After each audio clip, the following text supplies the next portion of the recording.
So today I feel compelled to speak about what I see as a serious concern and a possible crisis ahead of the elections, where people are taking to speaking about Rwanda and saying Kenya should go the Rwanda way, must go the Rwanda way for things to change.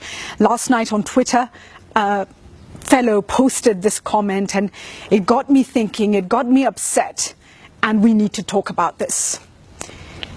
When anybody says, let's go the Rwanda way, you need to take a moment to ask yourself, exactly what are you speaking about? In 1994, April, the Rwanda genocide started. I remember it. It was vile. Neighbor took up arms against neighbor. They massacred infants, children, old men and women, men. There were 800,000 people in Rwanda massacred between April and July when that genocide was brought to a stop. It was horrifying. When anybody in Kenya or anywhere else in the world posts a suggestion that a country should go the Rwanda way, a society or a community should go the Rwanda way, what you are doing is advocating for the massacre of hundreds of thousands of people. If you're speaking about a particular community in Kenya, to which reference has been made, you are then speaking about millions of people. You are therefore advocating for murder. It is sick, it is disgusting, it is not acceptable, and you should be held to account for everything that you say. I want you to understand another thing.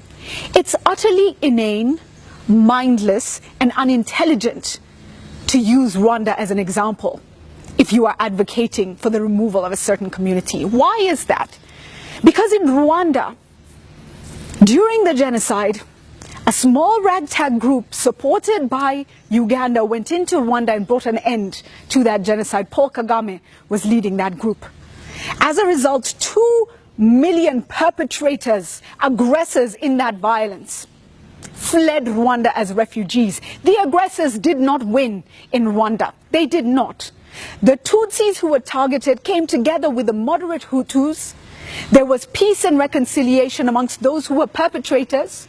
Communities were brought back together by the Gashasha courts and other systems of reconciliation and healing.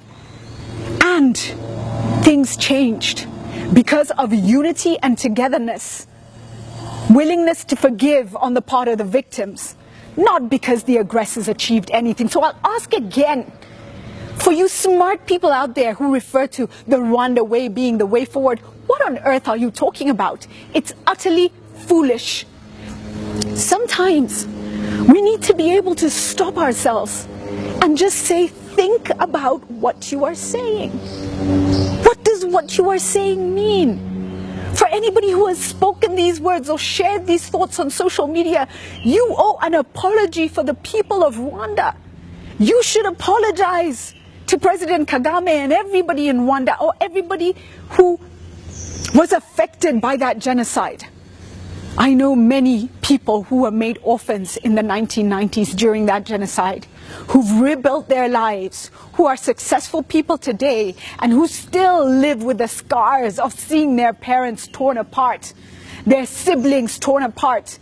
They live with guilt that they survived a genocide that others did not. And you have the gall to talk about anybody going the Rwanda way. I want to call on the authorities. It's time to put your foot down. The first stage in the steps towards genocide is allowing this kind of talk, normalizing people speaking about Rwanda and Kenya going that way, as if we don't understand what that means. Anybody saying that is a terrorist. And in fact, you are worse than the terrorists that we have seen and that we know, because rather than attacking one place, one group of people in different periods of time, you are advocating for the massacre of millions. Millions. Sitting back on your keyboard, typing and advocating for the massacre of millions. Look at yourself in the mirror. ask yourself, is that what you really want? Don't forget, no community sits back and allows itself to be destroyed. They will rise up. There will be war. There will be conflict. There will be death. What you speak about would mean drenching, soaking our soils here in Kenya with blood and making our rivers, our lakes run red. That's what they did in Rwanda. And you dare speak about that blithely, lightly, and suggest that it's a solution for Kenya? I'm going to finish by saying this to you. Yes, you who has spoken these things, who thinks these things and harbors them in your heart.